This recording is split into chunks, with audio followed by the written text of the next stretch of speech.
नए साल के मौके पर भक्तों का उत्साह चरम पर देखने को मिल रहा है और खास करके अगर अयोध्या की बात करें तो रामलला के दर्शन करने के लिए भारी तादाद में श्रद्धालु पहुंच रहे हैं क्योंकि आज का दिन बेहद खास।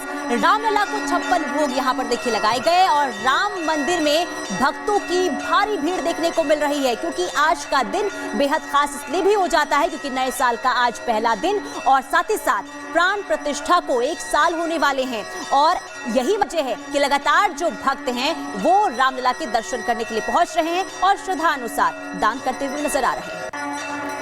और गौरव इस वक्त हमारे साथ हैं सीधे अयोध्या से। गौरव, वहां रामलला के दर्शन किए जा रहे हैं, पूजन अर्चन किया जा रहा है और लोगों को भी ये कहें कि इंतजार था उस दिन का जब साल का पहला दिन हो और भगवान के दर पर वो पहुंच जाए। बताइए किस तरह से दर्शनों का ये सिलसिला आगे बढ़ रहा है।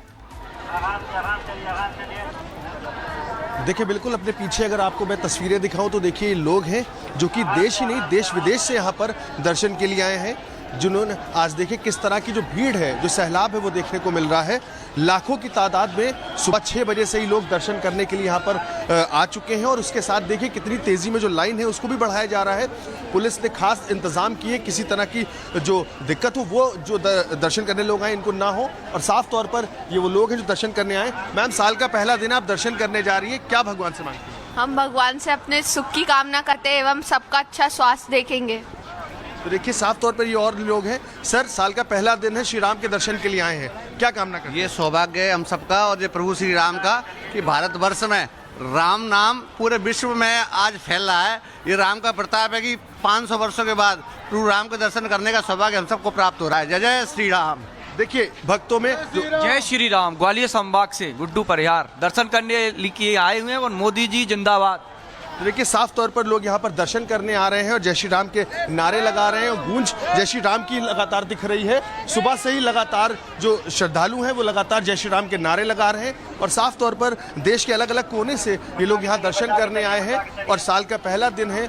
अपना जो पूरा साल है वो अच्छे से इसके चलते और सिक्योरिटी का जो खास इंतजाम किया गया। साफ तौर पर यहाँ पर अधिकारी तैनात किए गए जो कि बराबर जो लाउड स्पीकर है उससे इनको बता रहे हैं, डायरेक्शंस दे रहे हैं कि किस तरह से धक्का मुक्की ना करें और एक एक करके ही अंदर जाए। और लाइन देखिए कहाँ तक आपको देखने को मिल रही है। ये लाइन सुबह 5 बजे से लगी हुई है और लगातार जो श्रद्धालु है वो आते ही जा रहे हैं जय श्री राम के नारों की गूंज के बीच। चलिए, बहुत शुक्रिया गौरव, तमाम तस्वीरें हम तक पहुंचाने के लिए बहुत शुक्रिया। तो देखिए, एक तरफ जहां नए साल का जश्न लोग मना रहे हैं तो दूसरी तरफ नए साल के मौके पर एक सनसनीखेज खबर सामने आती है और एक ही परिवार के 4 लोगों की हत्या कर दी जाती है और हत्या करने वाला परिवार का सदस्य ही निकला और इसी पर आपको देंगे आगे पूरी जानकारी।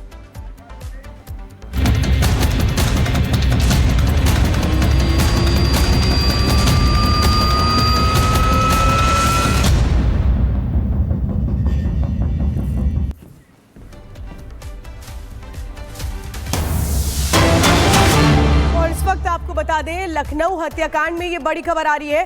पारिवारिक कलह में हत्या का आरोप है। आरोपी अरशद को गिरफ्तार किया गया। अरशद का पिता बदर फरार बताया जा रहा है जिसकी तलाश जारी है। तो होटल में मां और 4 बहनों की हत्या की गई थी और वजह जो बताई जा रही है, जो वजह निकल कर आ रही है वो पारिवारिक कलह सामने निकल कर आ रही है, यानी कि पारिवारिक वजह से ये हत्या कर दी जाती है। लेकिन इस मामले में अरशद का जो साथी है, जो पिता है, वो अभी तक गिरफ्तार बताया जा रहा है। ये वजह जो निकलकर सामने आई है वो पारिवारिक कलह है। और चलिए अब सीधे रुख करते हैं बीजेपी की प्रेस कॉन्फ्रेंस का। सरकार बना स्मृतियां छोड़ गया है। 2024 में जहां एक तरफ श्री राम मंदिर का उद्घाटन हुआ 500 वर्षों के बाद, 60 वर्ष के बाद देश में लगातार तीसरी बार किसी प्रधानमंत्री को सरकार बनाने का मौका मिला।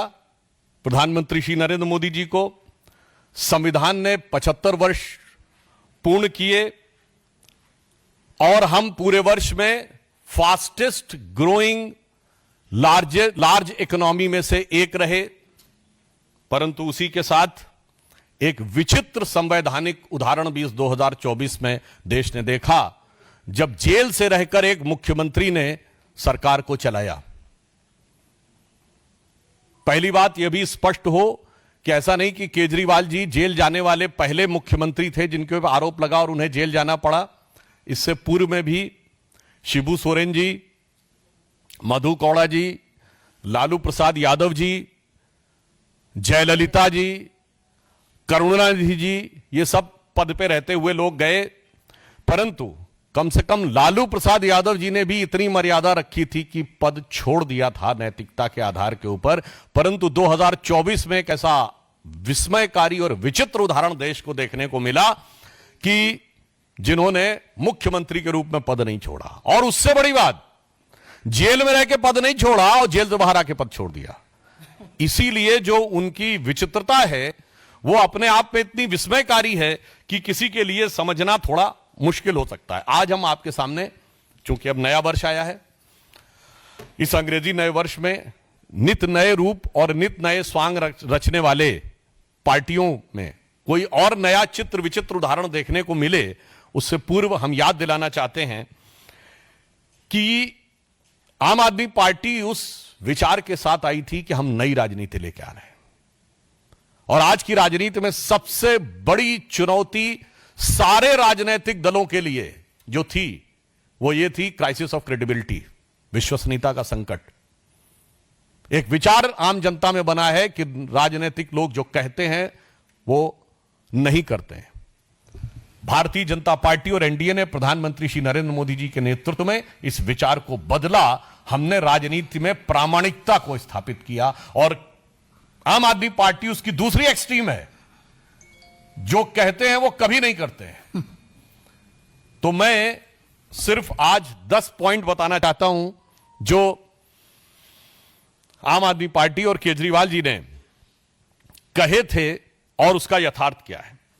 उन्होंने कहा था कि जो लटकते हुए तार हैं, अनसेफ इलेक्ट्रिक वायर्स, उनसे वो मुक्त कर देंगे। आज ये सवाल इसलिए है कि 10 साल उनको सरकार में हो गए, उससे पहले भी 2013 में भी उनकी सरकार रही थी। तो 10 साल से अधिक रहने के बाद दिल्ली में लटकते हुए बिजली के तारों की स्थिति यह है कि 26 वर्ष का एक नवयुवक 23 जुलाई 2024 को उन लटकते हुए बिजली के तारों की भेंट चढ़ गया। दूसरा, उन्होंने दावा किया था कि 24 आवर क्लीन ड्रिंकिंग वाटर देंगे, और अभी जब गर्मी आया तो लोगों ने देखा कि उत्तर पश्चिम दिल्ली और बाहरी दिल्ली के क्षेत्रों में किस ढंग से पानी को लेकर हाहाकार था, और पत्रकारों ने भी जाके देखा। चलिए, आप नेताओं की बात पे, राजनीतिक दलों के कार्यकर्ताओं की बात पे विश्वास न करें कि वो उसमें किस प्रकार की दुर्गंध आती थी जिस पानी का प्रयोग करना पड़ता था। फिर इन्होंने कहा वर्ल्ड क्लास एजुकेशन सिस्टम देंगे, यह दावा किया। और इतना ही नहीं, याद करिए, इनके मुंह से निकल गया था दुनिया का सबसे बड़ा अखबार जो है न्यूयॉर्क टाइम्स में छपवाना कितना मुश्किल है। छपवाना शब्द था, कोई जाके उस बाइट को चेक कर सकता है।